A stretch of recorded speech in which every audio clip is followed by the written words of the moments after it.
Hello, everyone, and welcome to the Pride Pod here at Loud and Proud Orlando, Monday, December the 29th, 8:30 p.m. My apologies. I know that we were running a little late with the City Pod. We had a lot of news, but, we're here, and we're here to talk about some Orlando Pride. Unfortunately, John is with family, obviously, as you guys understand, holidays, you know. So I'm in charge of the show today. So stay tuned, buckle up, and enjoy the ride because we're going to take you to the Ayatollah of Pride Rolla. All right. Today we're going to be talking about Orlando Pride still has no GM. Are there any targets? Are there any rumors? We have no idea. We're also going to be discussing the NWSL and their hips don't lie. The NWSLPA response, the breakdown of their positions, and what are some of the solutions that they've suggested. Casey Current, they hired a Colorado Rapids coach from the MLS. Is this going to work out? We'll discuss that and more. And the SPN top players list. There's two Pride players that were featured. And we have John. He left us a question, and I will read it. It says, if Orlando Pride could sign any player this window, who would it be? So we'll discuss that also. Stay tuned. We'll read all your comments, and thank you for your support. For everybody that celebrated, happy holidays. We wanted to definitely thank you for all your support this year. Also, Happy New Year if you're watching this on New Year's Eve. So we appreciate you. Make sure you subscribe and click on the notification bell for all notifications. And again, thank you for your support. I don't know if we have any comments. No comments just yet, but I know more people are joining, about 10 people live. Thank you so much. But let's start. So as of late December, the Orlando Pride don't have a general manager or a sporting director. Now, following Hailie Carter's departure on November 18th, obviously Hailie Carter served as a VP of soccer operations and sporting director. She stepped down to pursue other opportunities and joined the Washington Spirit in a strategic role on December the 3rd.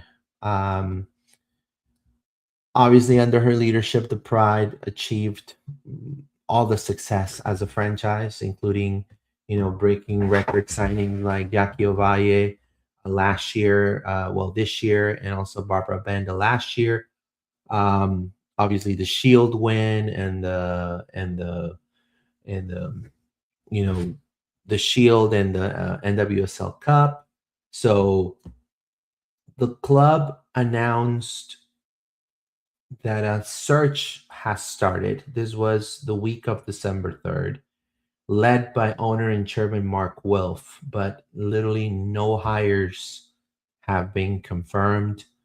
There was some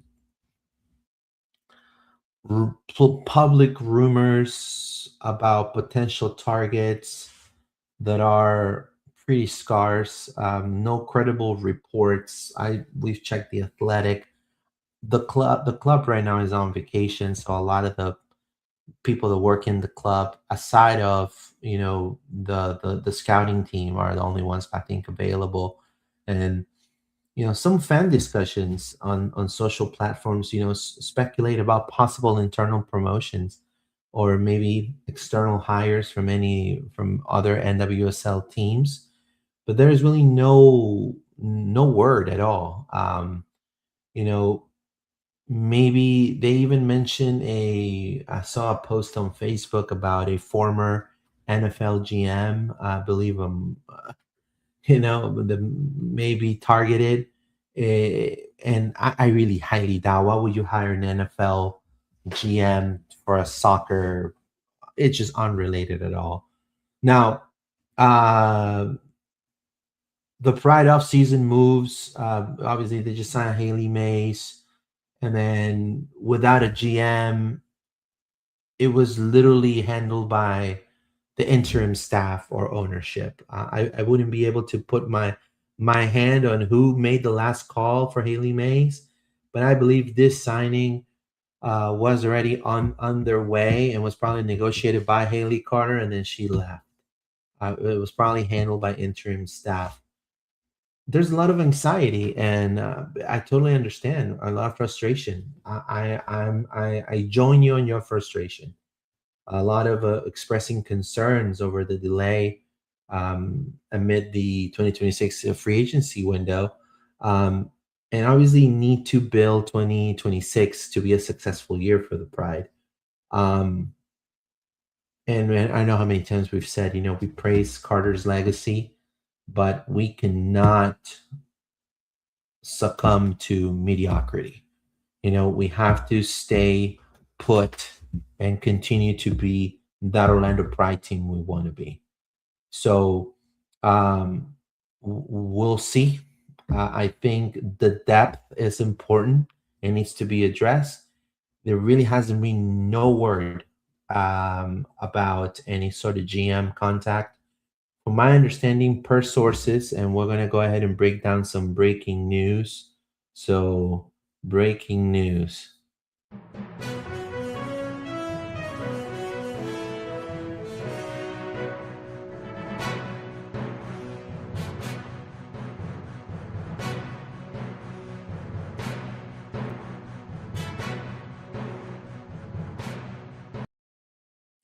There you go. I love that song.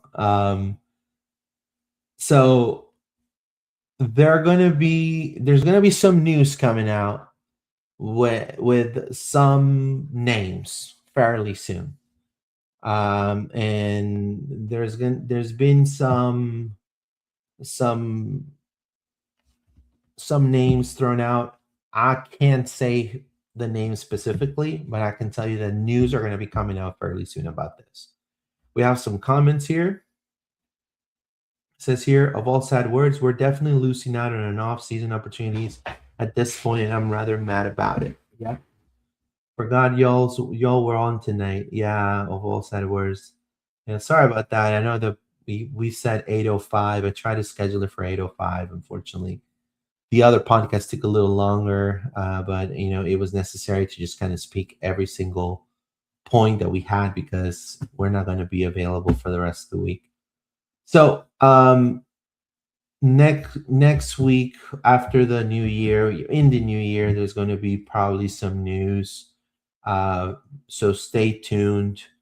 Stay tuned on that. That's the best thing I can say right now. But this is from the ownership group that it's going to be some names being thrown out.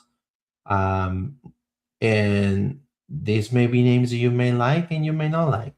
And again, it has to be a person that's going to take the investment the Wolves have put into the team, the to follow the groundwork that Hailie left. Somebody that's forward thinking, somebody that is culturally meshes well with everything that Hailie left here. So it's just going to be that. So hopefully we'll have some news soon. With that, we'll jump into the NWSL and the hips don't lie situation. NWSLPA responds. It happened. And obviously, HIP refers to the NWSL's new high impact player rule that was implemented unilaterally. It was unilaterally by the league on December 23rd, one day before Christmas Eve. Crazy. Which this rule did is allowed each club to exceed the 2026 salary cap, 2.75 million up to 1 million, so 3.75 million for two high impact players. Um, within the criteria of what a high impact player is somebody that plays for a national team, that has national team caps, especially in the last 2 years. And also the league said that it is aimed to retain star talent amid global competition, such as obviously the wonderful and the one and only Trinity Rodman.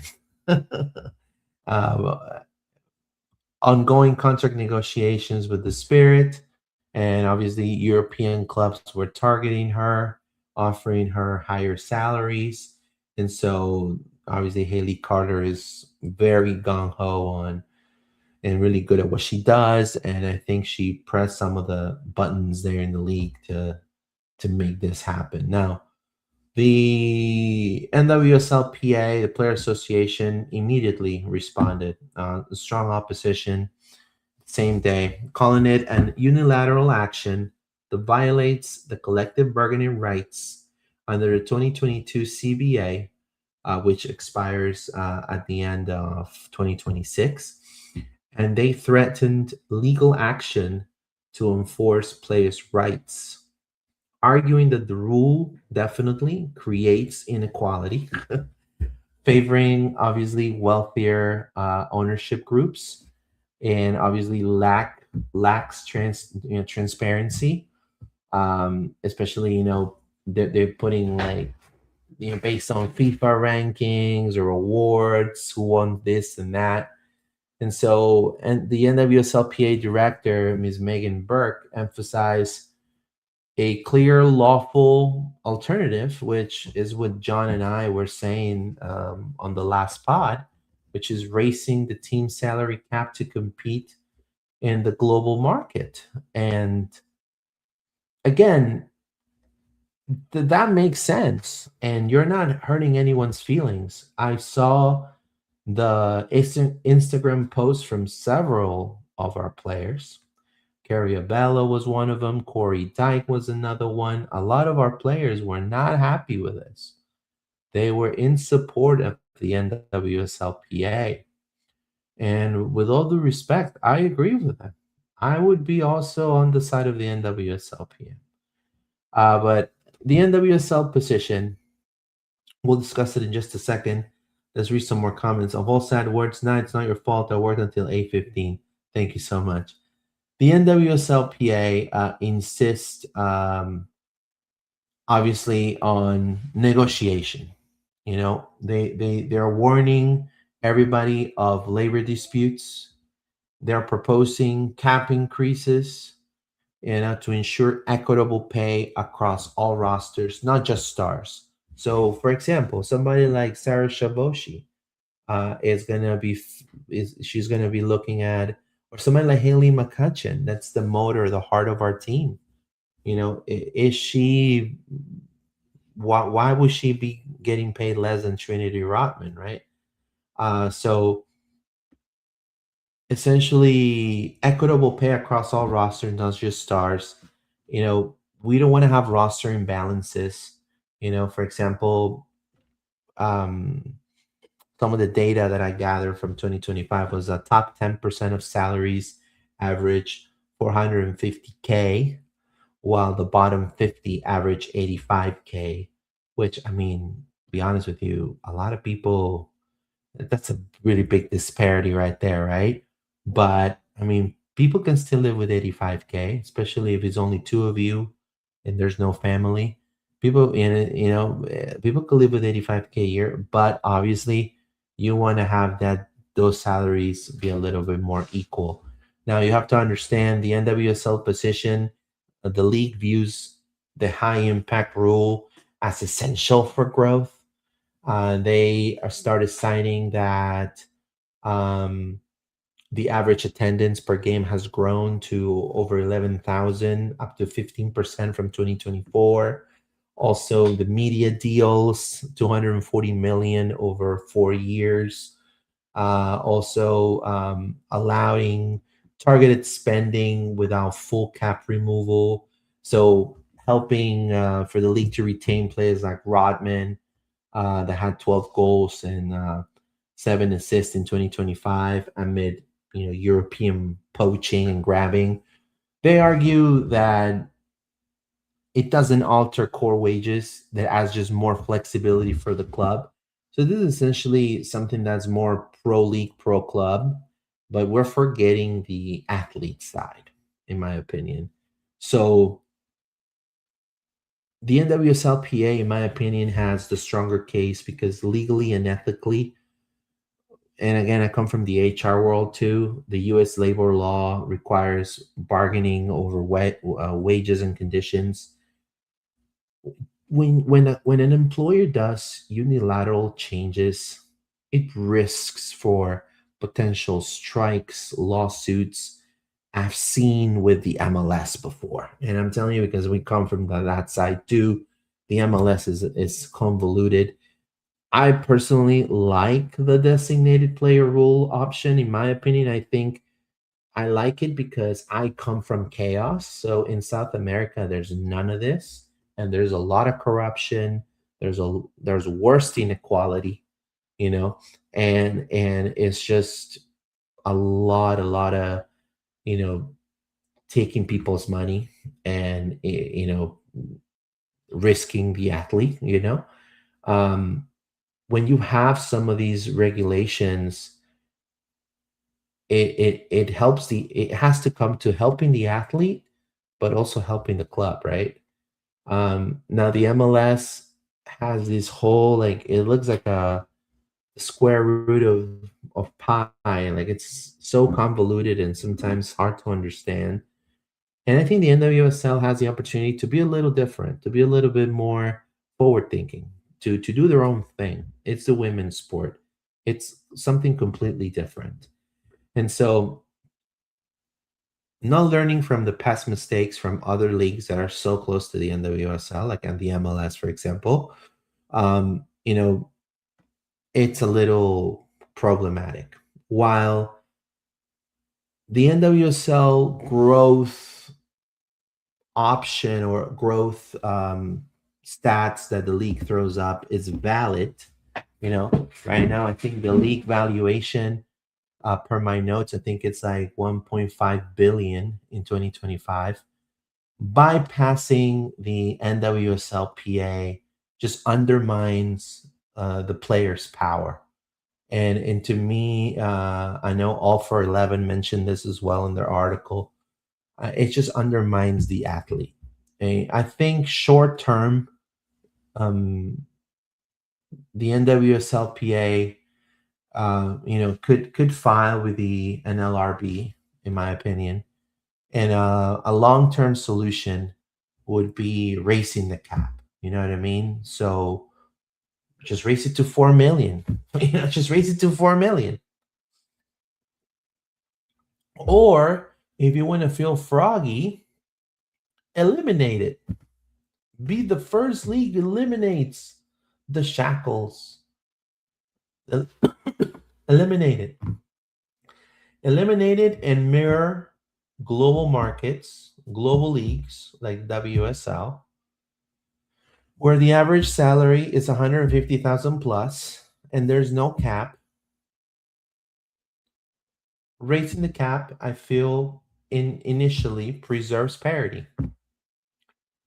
You know, removal removal of the cap, and that's another option, and it's just a full removal, could accelerate the growth of the league 100% because the WSL is not going to want to like it's not going to like that at all.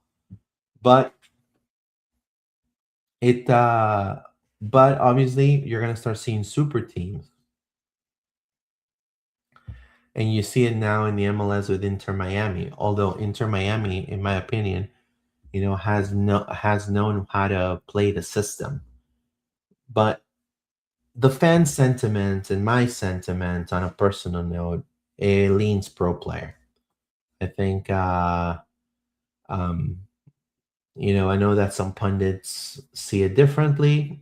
That's fine, but I see it that we cannot bypass the NWSLPA. I think we need to put the athlete first. That's something that when we had um,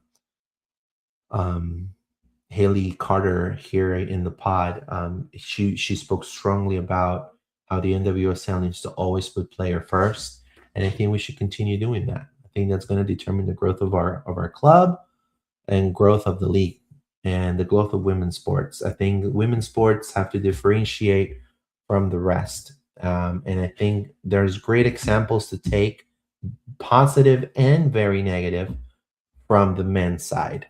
And I think why if the NWSL takes the shackles and eliminates the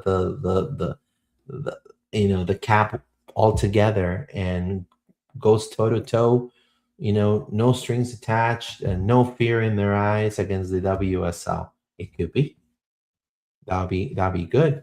Or raise the cap to 4 million. While you're at it, 4.5 million. You know what I mean? So we'll see where that takes us. Hopefully, something could become, and there's a fix for this, and hopefully the league retracts this rule and is able to not to meddle with labor law. Be honest with you, I would hate for it to be on a strike, and that's going to make it worse for us because what about our players? You know what I mean? So we'll see what happens. Make sure that you are dropping your thumbs up and you're subscribing to the channel. We are Loud and Proud Orlando. This is the Pride Pod. Thank you so much for your support. This whole entire year, we've been rocking it with the Pride Pod, and I couldn't be any more proud. I think John and I have done a great job. Subscribe, click on the notification bell for all notifications. To all the 25 people watching, I appreciate you. Now, when I'm trying to draw the parallel between NWSL and the MLS and all of that, the cool thing in a way, it's just as a word, but in a funny thing is just I found out that again, Chris Armas, former Colorado Rapids MLS coach, was just hired as a Kansas City Current coach. So succeeding Vlatko Andonovski after their 2025 Shield win, 60 points, 54 goals scored. Armas parted ways with Colorado Rapids at the end of 2025, and then obviously they finished ninth in the West. Not so hot, for sure. And definitely he's coached in Toronto. He's coached in Colorado. He's coached in the Red Bulls.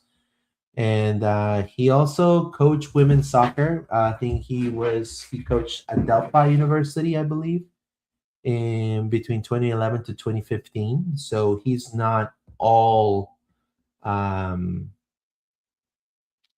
it's not all new for him, the women's world.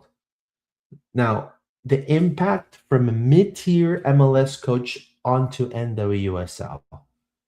I think we've seen on our end, on our side of our court, in our field, the transition between what Seth Hines has done for the team.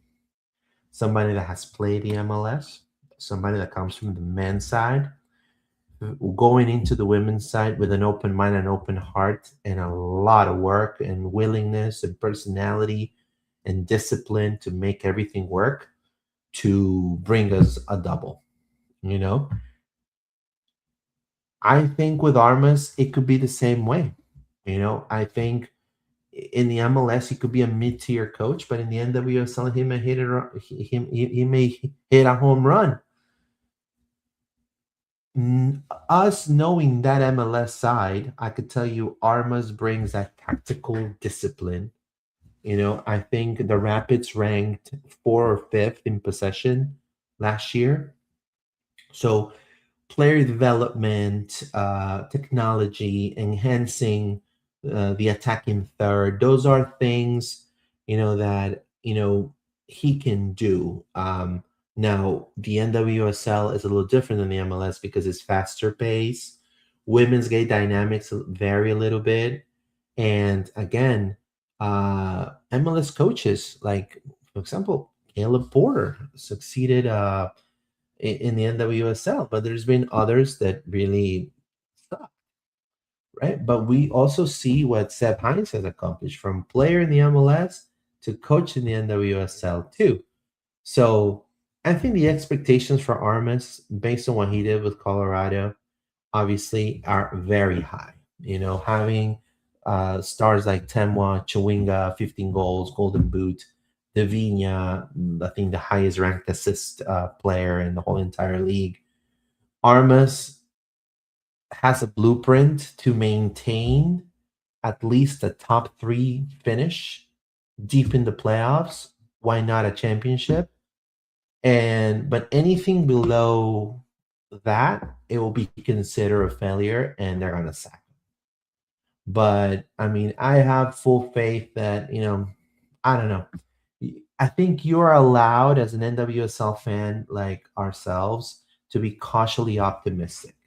He has that proven MLS pedigree, but his women's pro side is a little bit of inexperience because you cannot compare the Adelphi University to, coaching one of the top teams in the NWSL. You know, I don't know if a lot of fans are like, they should have picked somebody else. They should have, try to get somebody like, um, Laura Harvey, and again, there's positive and negative. There's a lot of skepticism. I will say it's a 60-40 between skepticism, but we'll see. I think it's interesting that we're going to see Chris Armas in the NWSL, especially coaching a top tier. I mean, this is the biggest team he's probably coached ever. I mean, not to disrespect Colorado, but I just think KC on the women's side, it's a really top team in the world. So, and with that being said,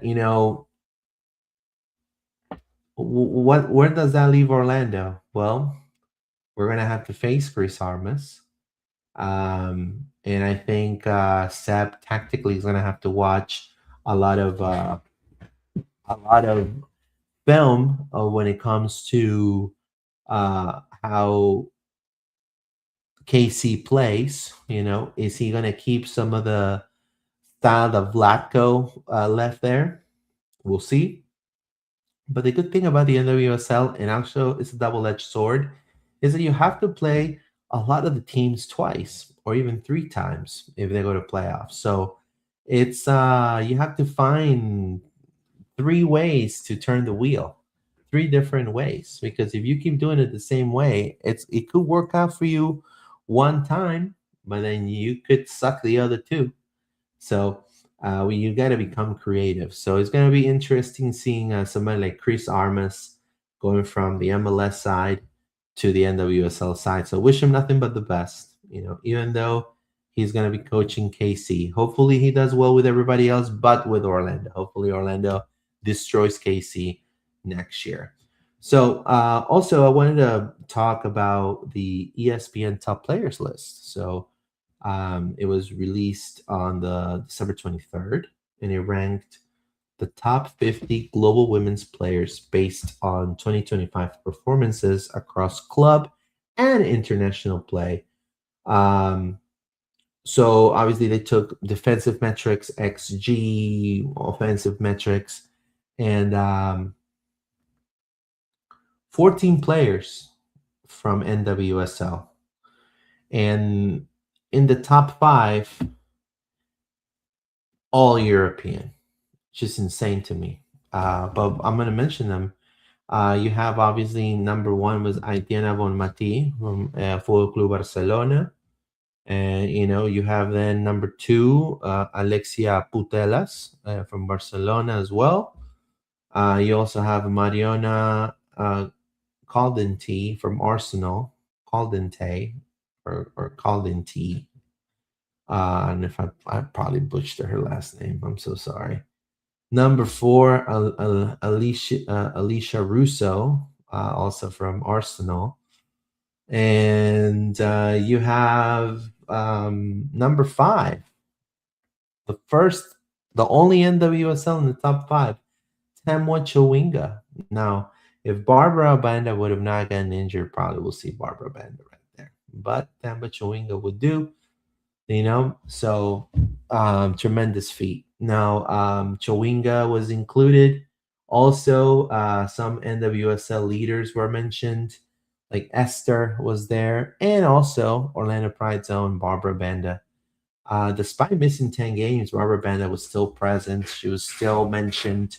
So fantastic. Also, when it comes to assist, you have Kouassi with 6 assists was mentioned. Delphine Cascarino as well.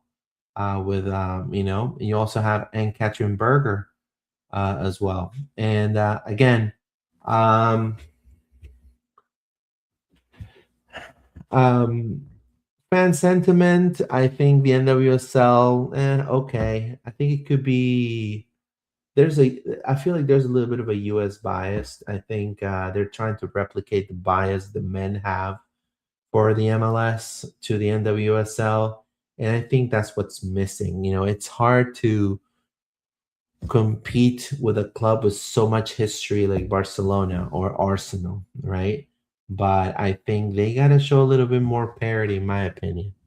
Like, you know, Trinity Rotman, which is the reason why the NWSL is going crazy with the hip rule and all of that, she was listed as 37. Out of the top 50, she's 37. So insane. But yeah. But on the good note, 2 Pride players made the list. One of them, 39 years old and still elite. The one and only, the GOAT, Marta. 39 chances created, tied 4th in the NWSL, 6 goals, 4 assists at 39 years old. That's tremendous. Phenomenal. And then you have at number 9. So look, Temba Chawinga, 5. Barbara Banda, still missing 10 games. Number 9.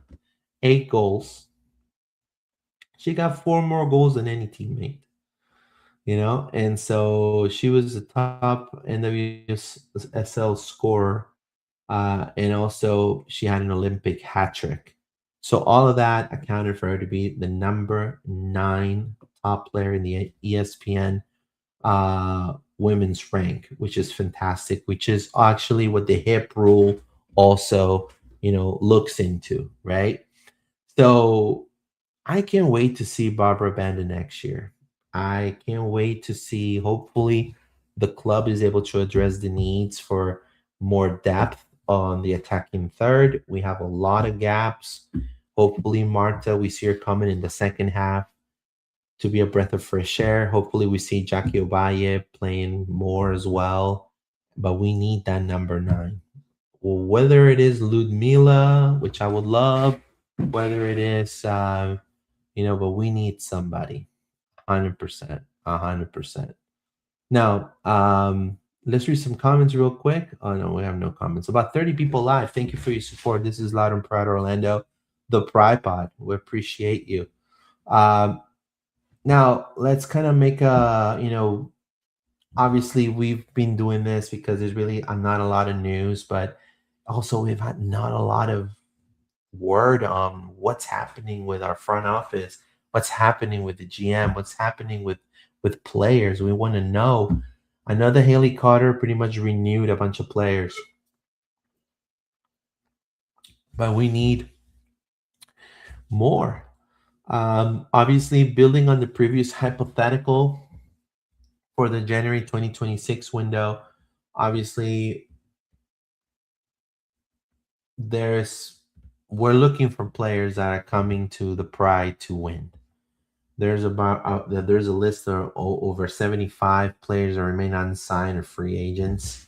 Obviously, Hailie Mace already signed with the Orlando Pride, but there's really nothing been anything done. I know Amanda Allen just signed with Boston. I know Carson Pickett was announced by Denver. Ali Watt just got married. So a lot of teams obviously moving the needle, a lot of the young expansion teams. But, um, you know, right now we need a striker. Obviously, the one that I feel like it's going to be, we need immediate impact. We need somebody that Banda can feel they can rely, somebody that could play on a two striker core. And I feel like, for example, Ashley Hatch will be a great option. She's a proven NWSL scorer, an aerial threat. Obviously, 30 years old, probably less explosive than Barbara Banda because she's a number 9 pivot, but she guarantees you between 9 to 10 goals a season. And she's been doing that consistently.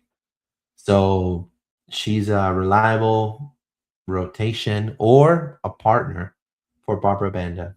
And if coming back from injury, we can get Banda to a 14 goal caliber, almost MVP. I think it would be tremendous. I think she'll be not only a veteran presence from when we have to play playoffs, but I think Ashley Hatch will probably be a good fit. I don't know if you guys agree on that or not, but I will love that. Why not? Now, you know, I would love for them to go to sign Kat Macario. I think it'd be amazing. I think it'd be very bold. I think I made it very, very, very known that that's what I would like to do. Ludmila will be another one, even though she's under contract still. Uh, Puertas from Sporting Jacksonville. If she doesn't want to go through the collegiate side, I think it would be great to have her. I think that'll be a splash signing for sure. But we need some people that are ready to play right now. Um, we'll see. There's a lot of free agents that are available, and hopefully the Pride is able to scoop some of those that are ready to play, because I think that's what they need. They need people that are ready to commit, ready to play, ready to contribute. We do not need to experiment anymore. I think the Pride gave some fans a lot of you know a double, and the Pride fans expect the best, and hopefully they're able to provide that. I'm a little disappointed that there's really no word for the GM. There's no word for any signings. So, last year, obviously, Orlando Pride, despite losing Banda, they set a precedent internationally with the massive signing of Jackie Ovalle, and it changed women's football. We need to bring back um, that togetherness. We need to bring back those type of signings again. We cannot go back into you know um, step into mediocrity again and be one of the worst teams in the league. We cannot allow that to happen. And again, the Pride, thanks to Marta, thanks to all the players that are, you know, it's being known all over the world. There are people from all over the world wearing the Pride jersey, not just in Orlando. Like, for example, I saw this picture of this lovely girl right there. I think this is in Brazil wearing a Pride jersey. Look at that. So global exposure with the likes of Marta. That's what the Pride gets. You know, I know I've seen fans from Turkey and as well as many other parts of the world that are following the Pride because we're winning. So again, we need to continue that. Hopefully, there is hopefully there's more news coming up soon. So I know that Christy Edson, Christy Edson talked about in a podcast, um, obviously about results and athletes, and make sure that they get sleep, nutrition, and recovery. This is a big piece of the puzzle. I wanted to end this episode with this, which I thought it was amazing. So I'm going to share this real quick here. And thank you for your support. And right here, let me share it right here. Let's listen to this. Oh, oh, hold on.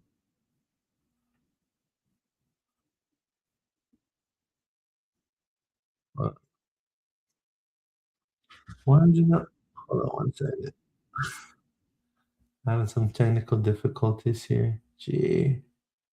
There you go. Let me share this. All right, can we see it? Yeah, we can see it. All right, let's listen to this. I thought this was really interesting. Around the building is the 24-hour athlete. So you're only an athlete on the field for maybe 2 hours, and then I'll give you 30 minutes that you're in the gym. Let's say an hour. So 3 hours you're actually being an athlete. The other part of it is still part of your athletic career here. The recovery, the nutrition, the sleep, all of that is important to build up for the next thing. Because if you don't get that right, it doesn't matter what we did in the gym or on the field, because it's not going to make an adaptation. So you don't have the fuel, you don't have the building blocks, you didn't get the right sleep and the right rest, because it's not about what we did, it's about recovery from it to build an adaptation on the tissue to then go again the next day. Oh my gosh, I'm so glad you brought this up, because this is a big issue in the youth space, especially. There are girls who won't adapt well to strength training programs, or they don't get benefit from speed training programs because they're doing stuff 7 days a week and they have no recovery. And then the parent blames it on the strength coach. But then when you dig a little bit more, you find out, oh, she has no rest days.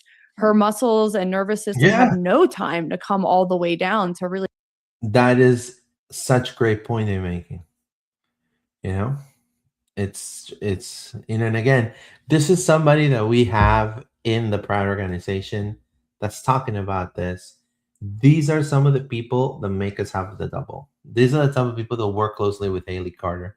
And that's why we need to have somebody that's able to, alongside, somebody like Miss Christie, come in and take that and make it better, even better. We have the right people. Benefit from the training. So Just listen you're right. It truly is about what these kids do behind closed doors when they're at home. How are they sleeping? How are they eating? How are they planning their schedule for the week with their trainings and off days? It's so important. Otherwise, a strength training program is not going to really move the needle to the best it can. Yeah. We another analogy that we've used before is like if you're baking a cake, I'm not a baker at all, but if you're baking a cake, right, you have your main ingredients, which I hope are flour, eggs, baking powder, baking soda, I don't know, whatever. But you have your main ingredients, right? Your icing and your sprinkles, right? That comes last. That doesn't make the cake. It's the main ingredients, the main base that makes the cake, and then your sprinkles can be your fancy plyometrics or your supplements that you might take, right? But your sleep, nutrition, your rest, that's what actually makes the difference. And you spend more time in your day doing that than you actually do training your sport or strength training.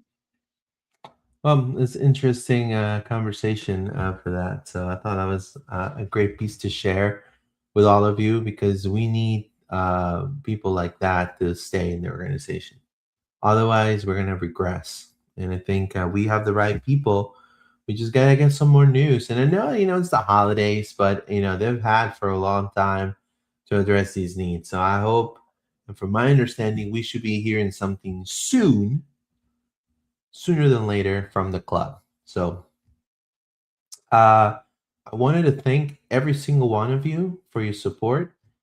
We're going to be having, hopefully, a best of the Pride Pod early soon. I'm gonna be trying to compile a small video um, for the new year, and it's gonna be on our hot take section of here at in the channel.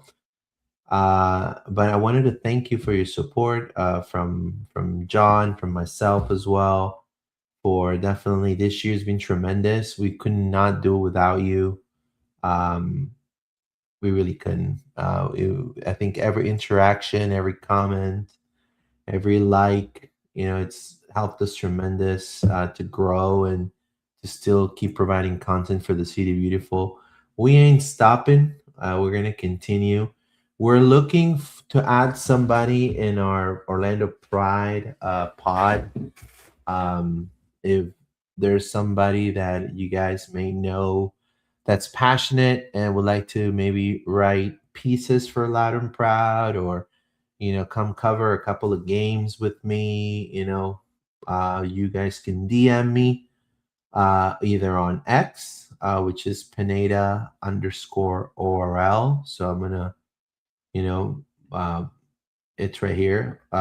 Twitter, we're at LP_podcast, or mine, which is Pineda_ORL.